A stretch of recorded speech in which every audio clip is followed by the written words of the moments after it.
In my human rights report, I looked at two articles in particular from the UDHR.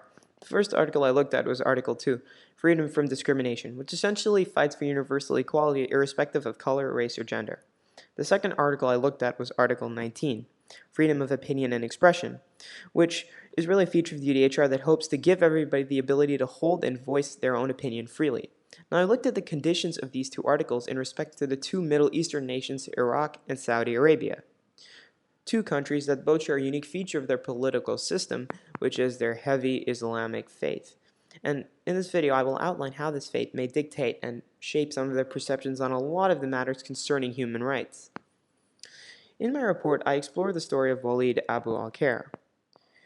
Al-Khair was a prominent Saudi Arabian human rights lawyer or attorney who was then incarcerated on vague charges that spurred from his peaceful activism on the matter, again a violation of the 19th article. And in prison, he was violently beaten by the guards, a story that truly highlights the neglect and disregard for the government holds for these people's lives.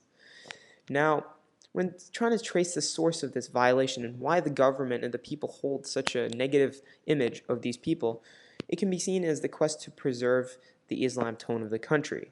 And the government is strongly for this. Another group that must be considered is ISIS, who has seen to be publicly beheading journalists and plays a key role in the 19th article violation. Again, another thing that must be looked at is the natural religion mindset of the government and how they believe that they are right in their ways.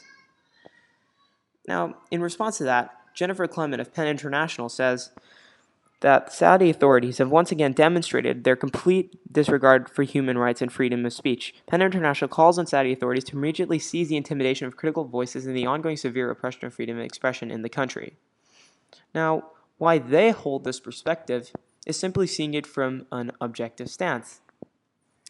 And what they see is that the government is drunk with power and they are exerting their brutality on these innocent and peaceful activists and the media personnel.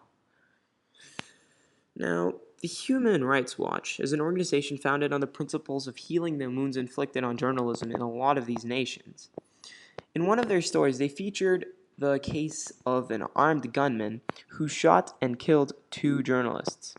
But what's really shocking about this is not only is the brutality that's exerted on these people, but is the fact that nobody bothered to intervene, and certain citizens of Mosul, as mentioned in the article, echo my concern for this matter.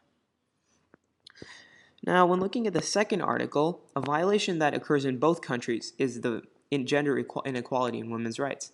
Iraq, a nation that once thrived on their grip of gender equality, has been plagued with continual wars that have loosened their ability to maintain it.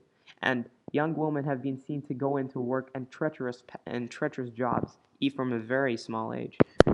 Another thing that must be looked at is the vision of a pure Islam nation, where even the women, the oppressed victims themselves, support the inequality because they believe it is the road to achieving true Islam, which I find to be is completely shocking. Now, when looking at what influences me and what shapes my perspectives, one thing that can be looked at is my international upbringing.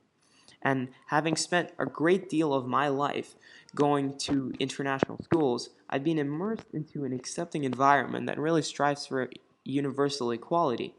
And for me, it has led me to believe that the freedom to express your opinions and the freedom to the freedom to have equality is as much of a right as the right to life itself. Now, some people are beginning to play their part, and some solutions that have been made is the Shura Council in Saudi Arabia, comprising solely of women who speak directly to the king himself. Another thing is the awareness, and organizations such as the Human Rights Watch began educating the population on the necessities of having a functional journalism in universal